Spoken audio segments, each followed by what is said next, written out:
All right, folks, I got that smallie unstuck, and that smallmouth ate the heck out of that soft plastic minnow. I'm working a Berkley 4-inch minnow with a weedless hook, and it's been a tough go this morning. There's just a lot of places this time of year for these fish to hold up, and I'm having a hard time this morning trying to fine-tune where I think those fish are gonna be. What it seems like, if I can figure anything out, is it seems like these fish are kind of wanting to chase that bait. And what I arrived at was a 4-inch Berkley minnow with a weedless ball head jig, because I like to work that soft plastic through really thick cover. They're either in really chunky rock or really thick wood. That's where those big fish tend to come from, so I want a very weedless presentation. It's still been a slow bite, so I can't tell if going ultra finesse would be more productive or if using this chase method will work. So what I'm doing is I'm just tossing out that 4-inch minnow.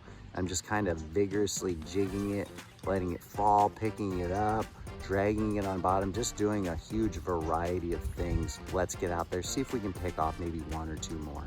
Stay tuned.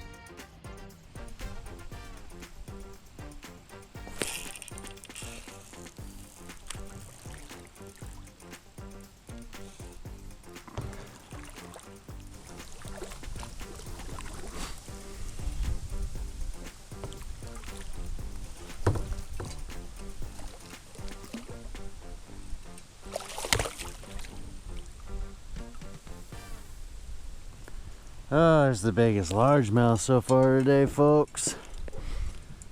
All right, I got like 5 more minutes and that's when I finally dial them in. That's usually the case. I usually have about 4 to 5 hours to fish in the morning, and I figure them out in the last hour at best, last half hour, 15 minutes.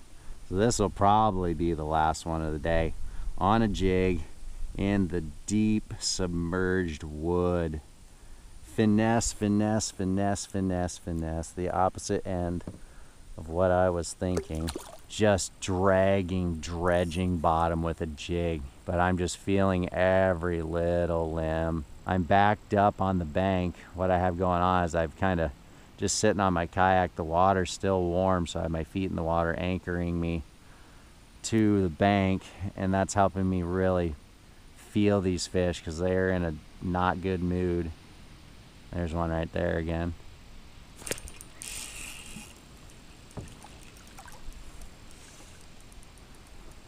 And I think I put that into a snag. We are entering that time of year where winds are going to start picking up again. And with that, we get bows in our line, we get waves crashing in our line, and we just lose some to a lot of that sensitivity that we need to feel those fish. So a lot of times, if you're out on that water, you're gonna have to up your jig head weights to maintain that sensitivity. All in all, in my opinion, the most important thing is to always feel the weight of your lure. You need to feel that, you need to feel that constantly, because you want to feel when those fish pick up that lure. Up your weights, or maybe you can downsize your lines to cut through that choppy water. Or what I do altogether sometimes is I go to bank and I ditch my kayak. I just get off my watercraft so I'm not moving. I need to be anchored.